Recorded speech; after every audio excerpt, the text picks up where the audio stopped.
Hey, scrappy people, it's Tracy Reed here today, coming at you with a tutorial on how to make your own planner stickers in Silhouette. So we're in the Silhouette software, and I'm going to make sure I turn on the print and cut marks and lower them to the smallest size. And now I'm going to draw a 2.5 by 1.5 size box with my shape tool, because that is the size of the Happy Planner boxes in a classic vertical, which is what I use. I'm just dragging and copying them to create a nice row of boxes to fill, and then I'm going to make sure that they're evenly spaced just for my own personal OCD, and then I'm going to drag and drop another row. So now I've got 8 boxes that I can fill with these 3x4 cards that I'm just dragging and dropping from my Finder window into these boxes and choosing 3x4 patterns that I think will look good in my planner or with the color scheme that I want to use. And I'm just dragging and dropping. I can change them just by dragging and dropping new patterns into the same boxes. I can add 3x4 cards that have sentiments as well, or checklists like this one. So I'm just adding boxes or adding patterns and 3x4s to these boxes that I think will work in my planner. I want to use this card with the arrows, but the arrows are a little too close to the edge, so I'm going to the fill dialog and using the pan pattern function to move it over a bit.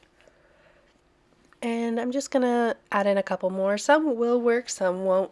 You can see that this one doesn't really work that great, but this library card is super cute. You can move this over again, move it up a little bit. It repeats the pattern around the edges, so eventually you will hit the end of the card and it will start repeating the card again. So that's just something to keep in mind. Plant seeds, grow flowers is a good sentiment for my planner. This will be a great little thing to make checklists on. And now I can start adding in the stickers from the sticker collection for Filled with Intention. So the thing is that these stickers are going to be a little bit large. You can see that these are very wide in comparison to the size of the boxes, which is going to be like the size of my day. So I can just select them all, align them, and then I'm going to make them a little bit smaller and maybe just slightly larger than a box, but just dragging them smaller from the corner arrow. And then I'm going to do the same with the rest of these, just arranging them so that they will fit around the edges of these other stickers. You know, I don't like to waste any paper, so I'm just trying to make sure that everything that can be filled in will be filled in. Now I'm also going to want my my florals in my planner as well, but they're obviously not going to fit on this page, so I'm going to make an entirely separate page with some more stickers. I wanted that tag to be a box, so I dropped it in the box and moved it so you couldn't see the hole. So now I can add stickers one at a time individually. I'm checking the size to make sure that they're not too big. I can make an entire set of stickers individually, just dragging the ones that I want like this, but why would I do that when there's already an entire sheet of florals ready for me to print and cut? So if I was going to do that, I would just align them, but instead I'm going to open up the Fussy Cut No Lines floral sheet, and I'm going to drag it onto the canvas, and then I'm going to right click and tell it to release compound path after I resize them just small enough so that they'll fit around the boxes. And I don't want these circles. I'll keep the arrows, but I just wanted the florals. And then I'm going to add in a few more boxes just to fill in the space. I forgot that I had these rounded stickers that will fit in the Happy Planner perfectly. I'm resizing them to fit the boxes a little bit better, which means I'm going to have to rearrange some of these stickers a little. Not a big deal. Just put some on one page, some on the other. And then once I have these all arranged, I can just go ahead and use my print and cut function, and now they are ready to go in my planner. So this is just going to be a quick little plan with me for this page. You can see my Silhouette didn't quite cut through my stickers sometimes, but that's okay. I can just use my scissors and trim so that it comes out cleanly. And I'm going to start layering all of these boxes because I generally always start with my boxes to start my page off.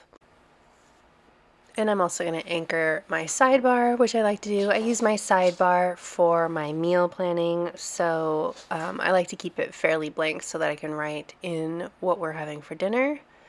But I also like to spread the colorful stickers out along the page. I have obviously a lot of sentiments for this planner page because I used a lot of journaling cards, so I'm making sure that they are all spread out around the page and they don't, there's not two next to each other. This one ripped a little bit when I was taking it off of the page, so I'm making sure to cover that part up with a checklist.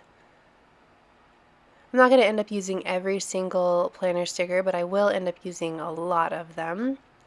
This is another one I'm going to use to write on, so I'm trying to decide where I need another checklist. I generally need one at the top for work, one at the bottom for home stuff, and then I sometimes need another one halfway through the week in work, so that's kind of what I'm trying to keep in mind. I'm going to add this week sticker here. I'm going to add these numbered labels over here for a checklist with a little bit of variation in, the way it looks.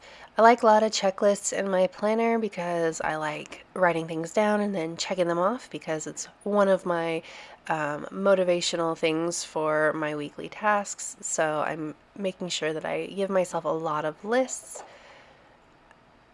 And I also use labels and boxes for noting appointments and stuff. We aren't very busy people. We don't have a lot of appointments or do a lot of things, so I don't generally need to have a lot of time-sensitive placement of my labels, but I do always use a label when I do have something going on. I'm using these arrows to point to what will be my meal plan. There were 7 arrows, so it worked out well, or 6 arrows, so it worked out well. My Fridays are always pizza night, so I don't necessarily have to write those down. Now I'm going to start decorating with all of these beautiful florals. The florals in the Filled with Intention collection are single blooms with leaves and or just single blooms or single leaves, so they make perfect little corners for each of these boxes or little placement without being too big for the planner, but I did make them a little bit smaller in silhouette before I printed them. I'm going to use this washi tape from Cocoa Daisy, the Cocoa Daisy January collection, because it just matches so well, and I'm lining the top and bottom of my page with it, and then I decided that I needed something here because it was a little bit blank, but that is about it. I'm going to add in a floral and it's going to be all done. So if you enjoyed this video, I'd love it if you give it a thumbs up. If you're new here, go ahead and subscribe. I'd love to have you. If you don't already, you can follow me over on Instagram. I'm at Traci M. Reed. There is a link to the Filled with Intention collection in the description box below. All right, thank you.